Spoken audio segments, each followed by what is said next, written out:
Hi guys, we're currently here in Osaka. We have just landed. Hindi naman masyado malamig para sa akin. Pero marami mga naka-puffer jacket pa rin. But it's currently March 1, 2025 at solo travel natin to guys. First solo travel overseas na hindi work.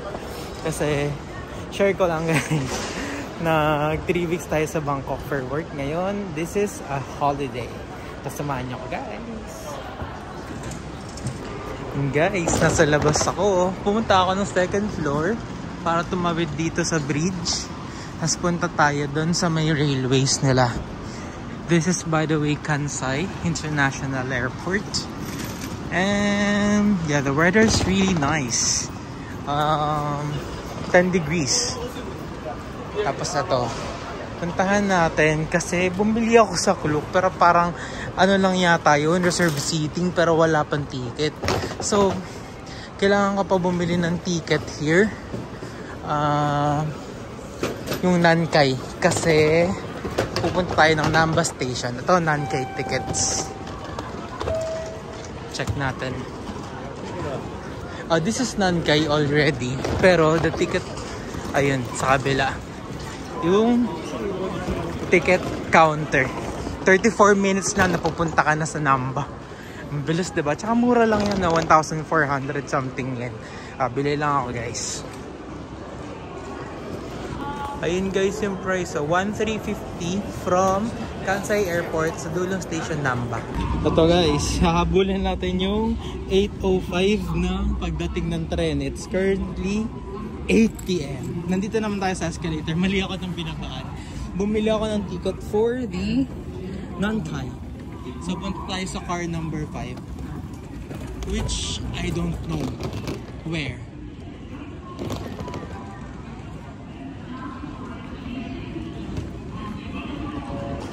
Ito na guys, yung Nankai. Walking lang tayo para sa car number 5. Madali lang dito sa Osaka. Ayan, number 5. Tapos seat number 15 tayo. Ayun, nakita ko na. Nakasolo ako. Pasok tayo guys.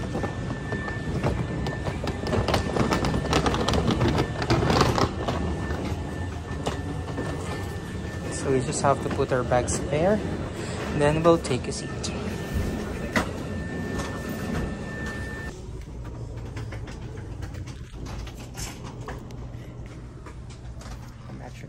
Already, I just arrived in Namba Station. So we'll just get our bags, then lakad tayo puntang Kappa Hotel and Shinsai Bashi.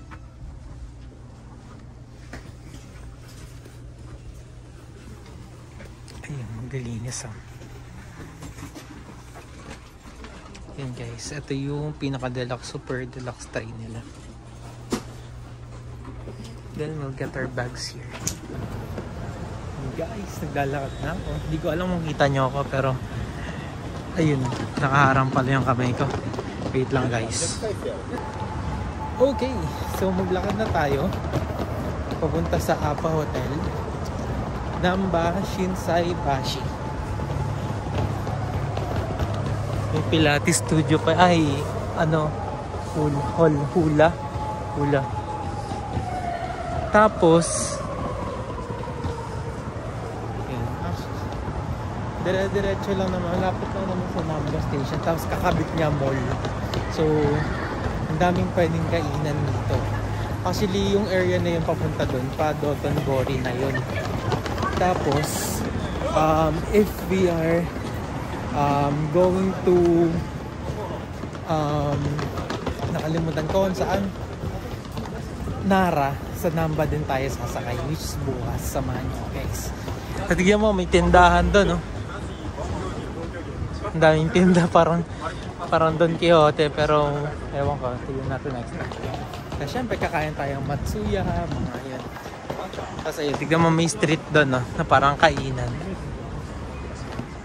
Share ko sa inyo more about this kapag napunta na ako ng hotel. Syempre hindi pa ako familiar kasi hindi ko pa alam kung paano pumunta ng hotel. Nakita ko lang na dire-diretso lakad, so nilakad ko na. Yun lang. lang. Malamig nga. Pero ako lang yung naka-t-shirt kasi baliw ako. Look guys, may Matsuya doon sa dulo. Ito kainan. Tapos Fresa Inn. Kung gusto mo mas malapit, tingin ko Fresa Inn mag-check. Dito pwede maganda.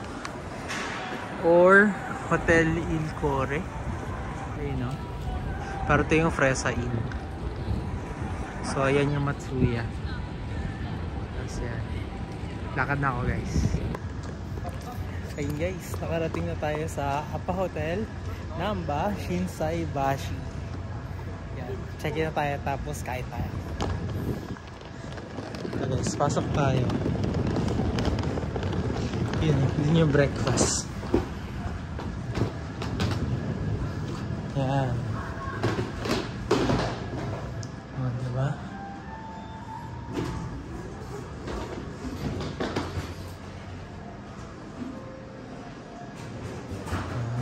Check in. Yan.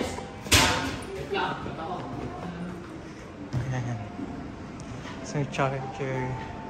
May tita will check in tayo. May money exchange din dito sa top. Pero self-check-in. Process ka lang guys. Yun guys, nakapag-check-in na tayo. Self-check-in. Pero meron din silang counter dito for front desk. Doon. So ito yung breakfast area. May restaurant din sila. Money exchange pero not working. Tapos 12 floor, 1204. Bye! Oh guys, ayan, meron itong mga ice machine, microwave oven, laundromat, roaster press, vending machine, restaurant sa baba, lavatory. Ito may... Hindi ko alam kung breakfast buffet yung included sa akin, pero kasama na kasi yan sa stay ko. Kasi ako, naka-t-shirt lang ako. Pero malamig talaga. Pero okay lang. Ito yung lobby. 1204 ako. Maganda yung room. Maganda. Oh, ito. 1204. Yan. Feel ko may mga nagpa-laundry. Stop natin. This is the first time we are seeing. Up. Ipasok natin yung susi para magkailaw. Okay. Ito guys. Sobrang simple ng kwarto. Hindi ko pang connecting room yan. Lagayan ng luggage. Room tour agad. May chinelas. Tapos yan. Hangers, TV. Oh, malaki naman yung kama. Good for 2. Pwede. 2 persons. Ito may desk na rin dito. Yan, kasama na yung mga kape. May may pot, pang-init. Notebook, pad, pampabango, may tubig. May matabang pogi. Uy, cute ah. May origami pa.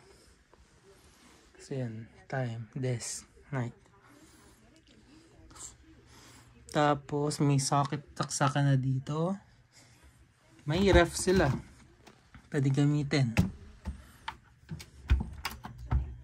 Yun, binuksan ko na para lumamig. Hair dryer. Tapos may bed throw sila.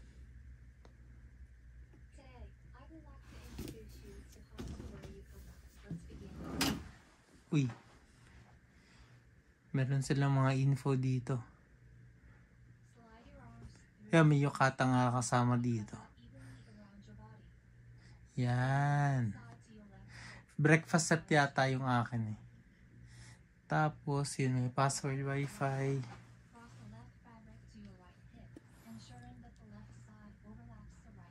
May nakalagay dyan oh. March 1, check-in ako. 2, 3 sa 4 maglilinis. 5 uuwi ako, diba? Every 3 days.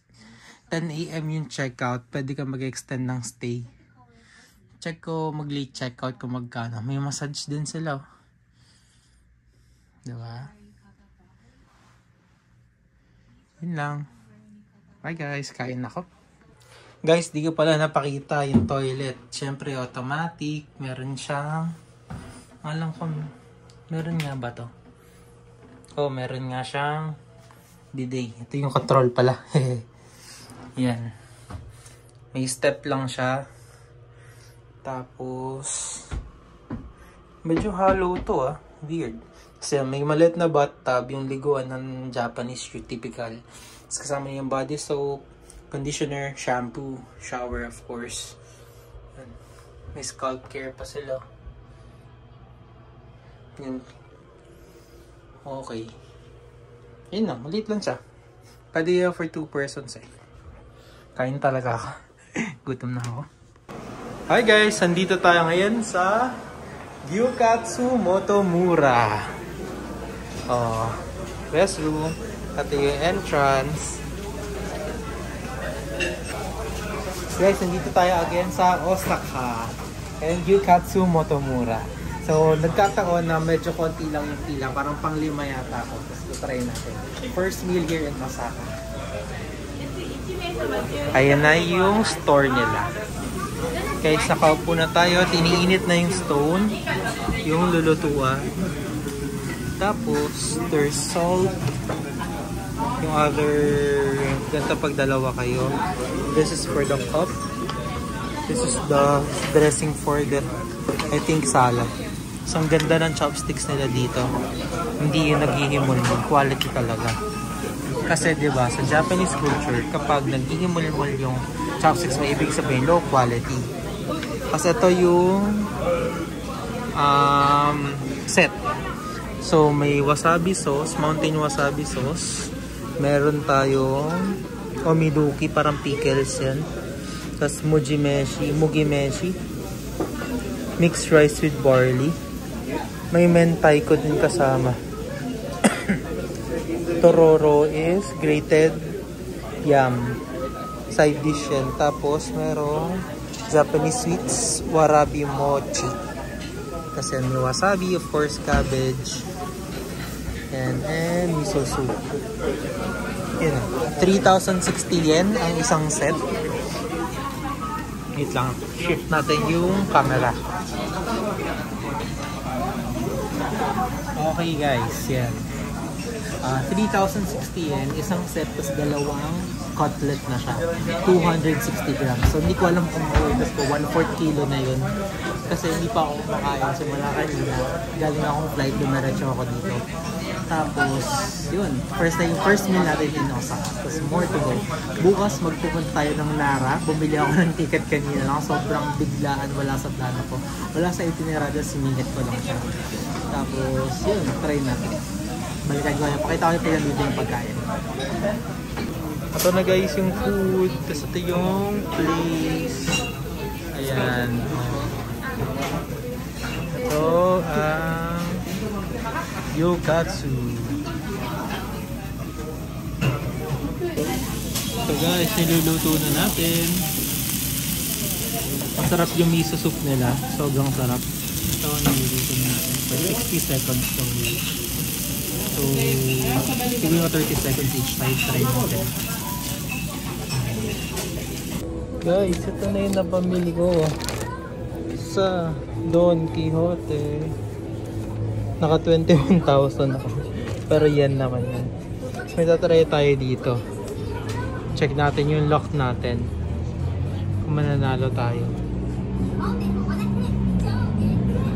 So, 1,000 yen to. Medyo mahal. Pero sige, subukan natin. Malay mo. May suseng lalabas.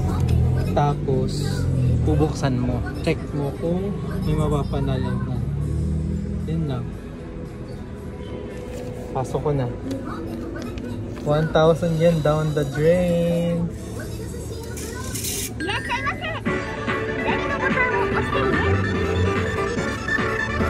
Hindi ko alam kung anong gagawin.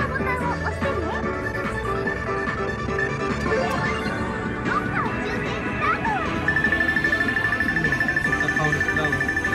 Tapos na-try mo yan isa-isa.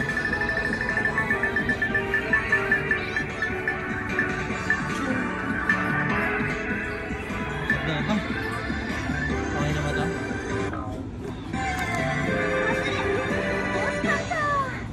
Oh? Yun na yun. Talo ka na agad.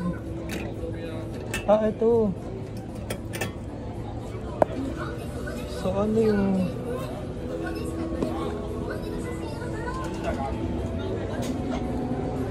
Wala naman. So if you pull it,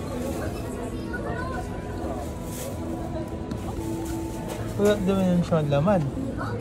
Ano ba to? Sayang, hindi tayo nanalo guys. Yan, dito yan. Wala.